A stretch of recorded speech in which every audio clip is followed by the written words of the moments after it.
Hey y'all, hope y'all doing okay. If you're celebrating anything, a birthday, anything you celebrate, congratulations. Okay.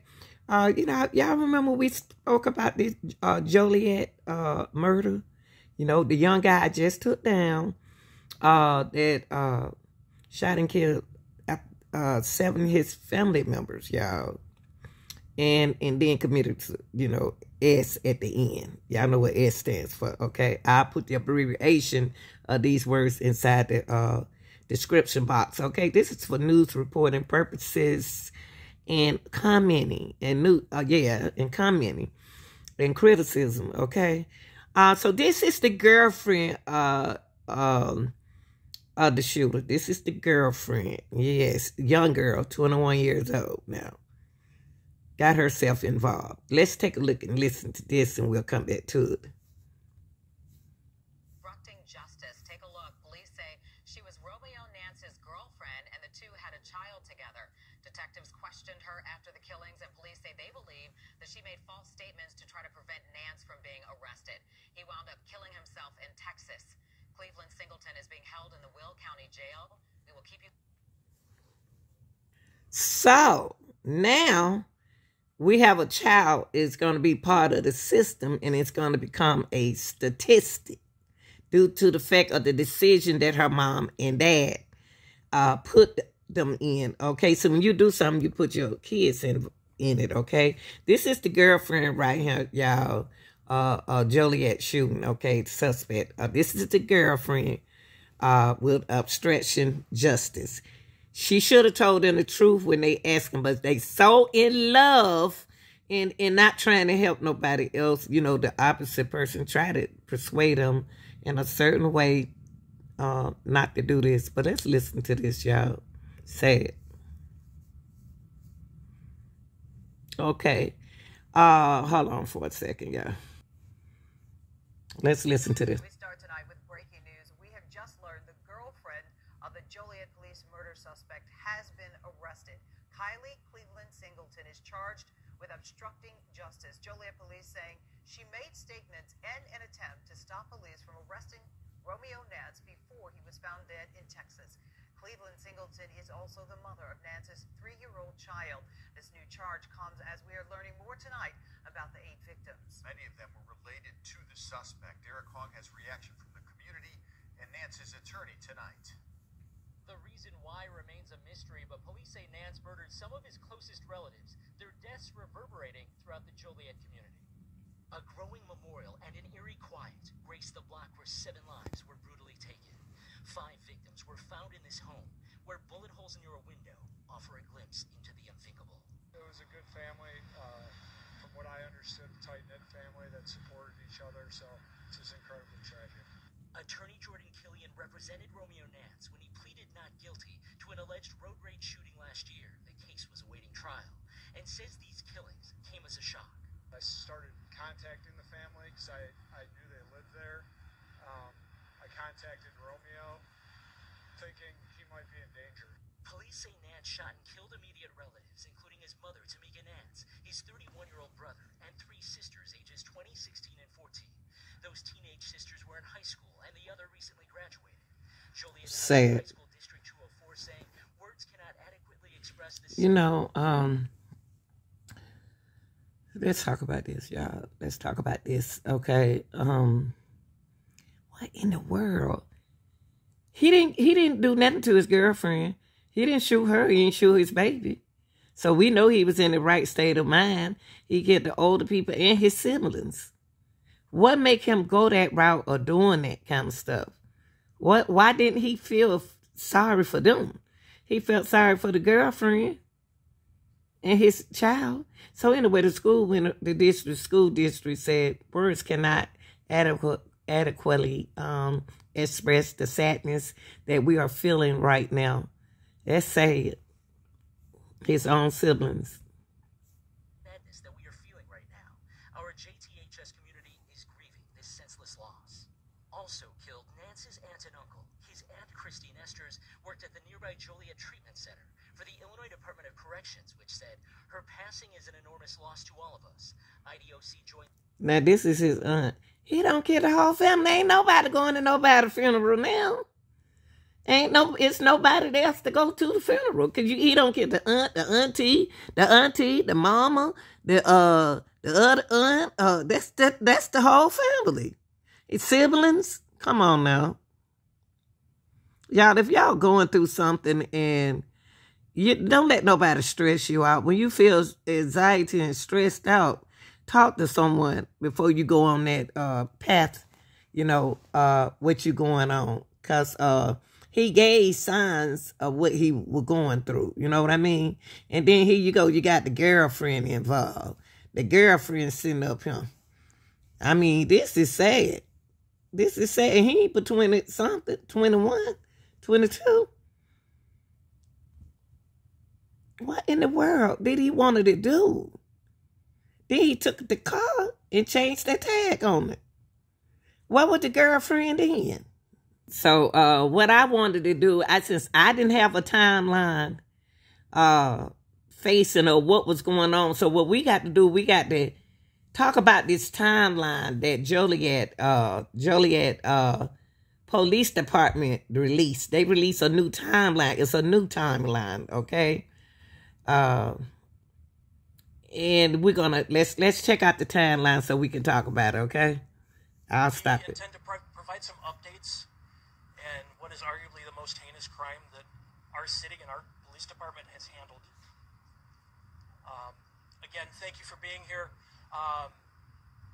Just wanted to start off by letting you know that I do have a press packet for you all. However, we did suffer a small internet outage, so I was not able to complete it for you.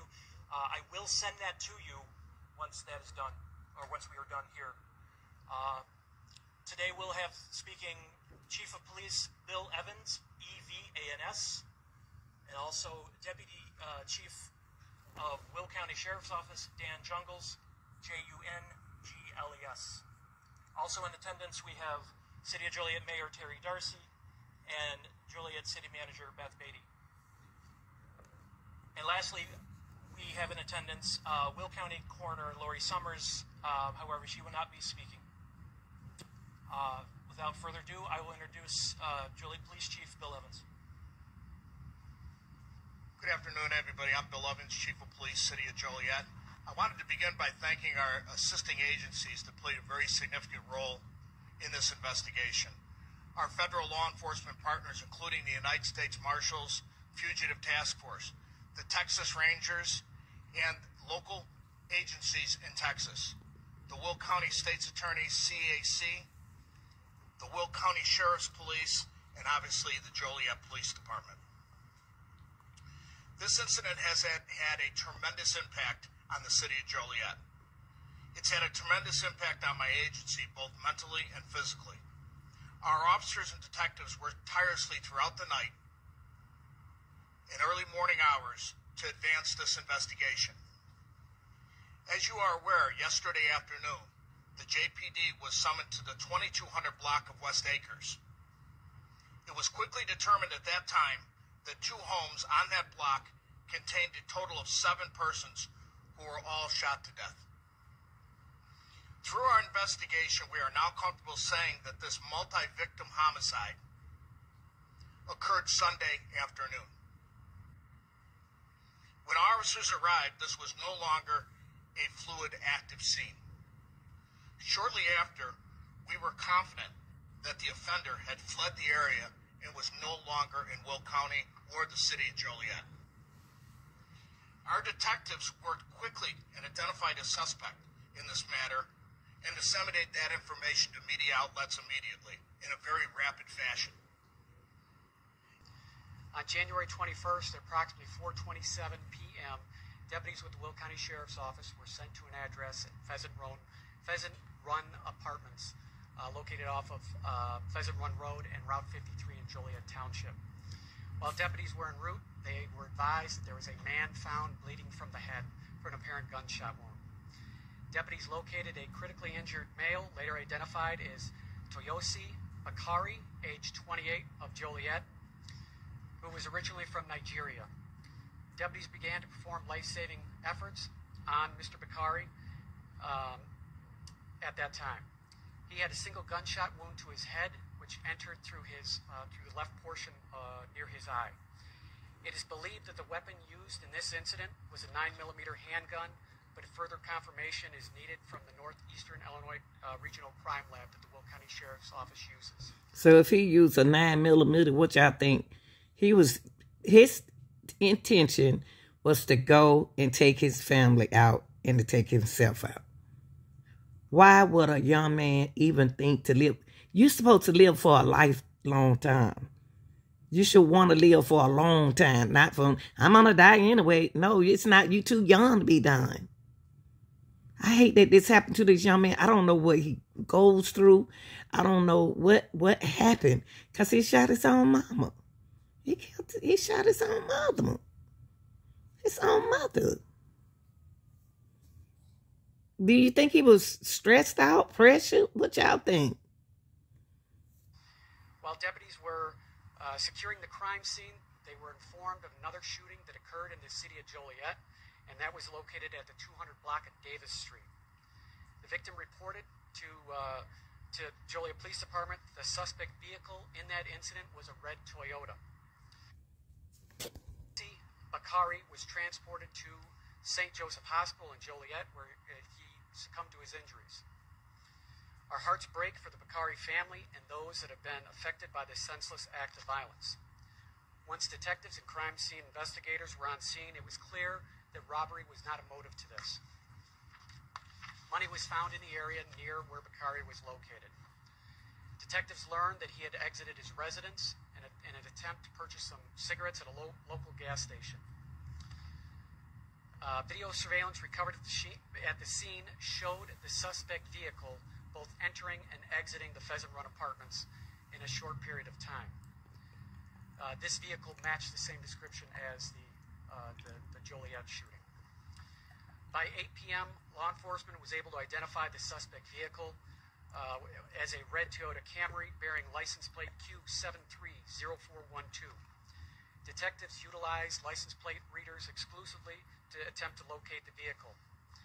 The suspect vehicle was known to be used by Joliet resident Romeo Nance, who has an extensive criminal history. Personnel with the Sheriff's Office began to focus on locating the suspect and his vehicle by conducting saturation patrols in known addresses where he's been known to, where he was associated with. When the vehicle could not be located, detectives with the Will County Sheriff's Office set up surveillance on the 2200 block of West Acres and Joliet in hopes that the vehicle returned to the residence. When the vehicle could not be located and the vehicle's movements were no longer active, as a matter of public safety, the Will County Sheriff's Office released the identity of that suspect vehicle. It was at this point that we believe that Mr. Nance had fled the Will County area and was no longer a danger to the public. Detectives with the Will County Sheriff's Office went to 2212 West Acres to contact the registered owner of the suspect vehicle. Detectives received no response at that residence. Knowing that the residence across the street was also known to be occupied by Romeo Nance, they went to that residence as well. It was at that time that they noticed blood located on the front of the door and fresh gunshot wounds to the door. Detectives under exigency circumstances, made entry into the home and located two deceased individuals. The Joliet police were contacted at that time by detectives. Once Joliet arrived on scene, a team of officers from the Will County Sheriff's Office and the Joliet Police Department went to the other address across the street at 2212 West Acres and discovered 5 more deceased individuals. All available law enforcement resources, including the Federal Bureau of Investigation, the United States Marshal Service, were being utilized to locate Romeo Nance and the suspect vehicle. Shortly before 6 p.m., members of the Will County Sheriff's Office, who were coordinating with the U.S. Marshals, advised that Romeo Nance was believed to be traveling in the state of Texas. By around 8 p.m., a helicopter had located the suspect vehicle on I-35, and Texas law enforcement was mobilizing additional resources to stop the vehicle. The Will County Sheriff's Office learned that the suspect, Romeo Nance, pulled his vehicle into the gas station in Natalia, Texas. Task force officers with the United States Marshal Service observed Mr. Nance armed with a firearm, fleeing from the vehicle. It's at that time they gave chase to him. He rounded the corner around the gas station and decided to take his life. As a reminder, these investigations are still in their infancy. Okay, y'all. All right, gang. Let's talk about, I didn't mean to say gang. I'm sorry. All right, y'all. Let's talk about this. Let's talk about this. What could this young man could have been going through where he had to take his whole family out of here? You know, he shot and killed his whole family. He didn't shoot the girlfriend. He didn't shoot the girlfriend and the baby. His child. He shot his family up. What is going on? What do y'all think? When you, I tell you what, since I can't tell you why he did it, I can tell him what you need to do when you feel like you stressed out, young men. When you feel like don't nobody love you no more and you stressed out, you need to go somewhere and talk to someone. You can talk to an officer. You can talk to a friend, somebody good on the street. But if they talking negative, don't listen to them. Only positive people. Go to a church. Go talk to someone. Stay away from negativity, because negativity is going to bring you down even more. Okay, so when he left and did all that to his mom, auntie, uncle, their head family, then he went to his siblings. He did that to his sister, them. They probably, now you can't stay in, da, da, da, da, da. But I already know he didn't know what he had done. But it's the thing is, if y'all, it's the way, the tone we have to set, y'all, when young people be going through stuff like that, because they already under stress and pressure. I don't know why he did it. We didn't get a chance to find out why he did that, because he ended up, taking his own life like that. And that's something that we didn't want that to happen. I don't know why he left their house after that and then went to his own sister's house. It's the devil. But, we don't know. We don't know. Maybe down in the chat, y'all can give some people speak out, please. Put in the chat what you think people can do to help themselves, what they should do, where they should go for help. There's a hotline number when you feeling down like that. Y'all start using these sources. It's a hotline number for things, whatever you're going through, type it in. Call it. Don't go out like this. Okay? I love y'all. Y'all be good. I'm out of here.